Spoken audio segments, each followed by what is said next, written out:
We asked really one thing of our guys, which is to leave it on the court, and we succeeded from that standpoint. We didn't succeed in the wins department out there overall, but I'm very proud of all the guys for the effort they gave all week long, including in the matches. We definitely laid it out there. We had a lot of chances. We had a lot of looks. We were ahead in a lot of sets, but that's never a guarantee against players that are strong and players that are professional. And this weekend is a prime example of that. You have to close the door on these guys.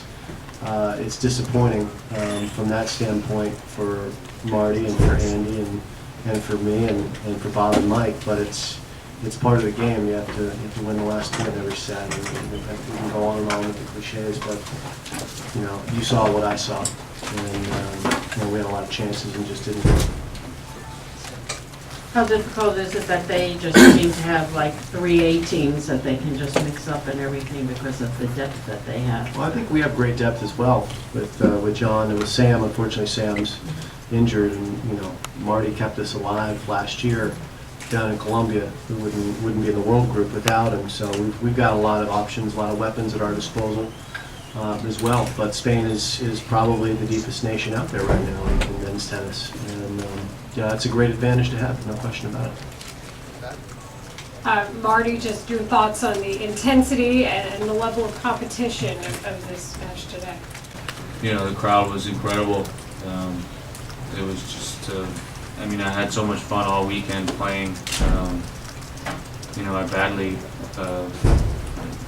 wanted to get, to the point where we could get Andy out there and playing in front of them as well in the 5th match, and it just didn't work out. But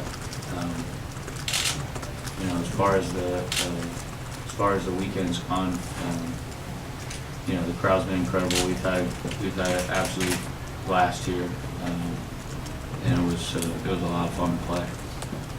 Jim, can you talk a little bit about the decision to scratch the last rubber? It seemed like the fans wanted to see Andy out there, and I don't know if there's any conversation with you and Andy about that as well. Yeah, First, let me just clarify. So the rule is that there is no 5th match unless both captains agree to play. Oh, okay. So there wasn't a decision not to play the match. Okay. The decision is, the status is no match unless both captains agree. correct. Okay. So, Thanks. sorry. That's all right. Say or- You just said it more concisely than that.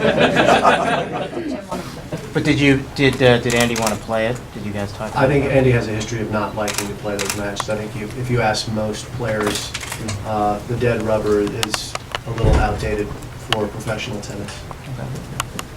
It's there really more, I think, for a 3-0 situation when fans have bought tickets and they deserve to see plenty of tennis. Today, they saw one of the longer 4-set matches you could ever see.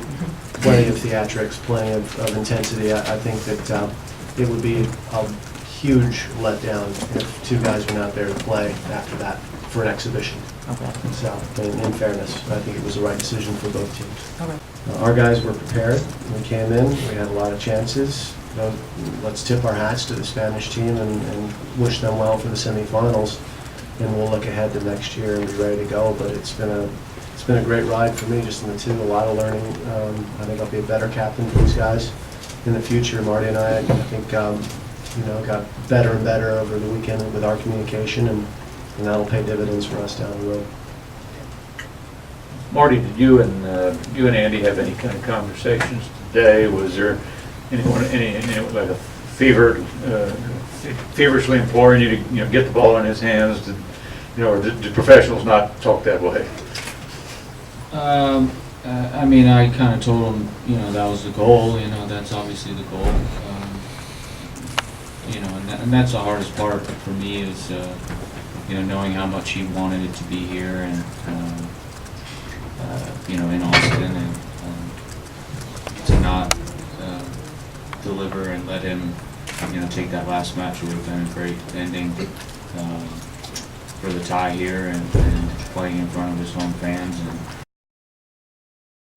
the hardest part for me. Obviously you're disappointed, but at some point you're going to reflect on the match and feel like you played quite well, right? Yeah, I had a lot of chances out there. That's, you take advantage of some of those break points, not even all of them, and I could win that match in straight sets.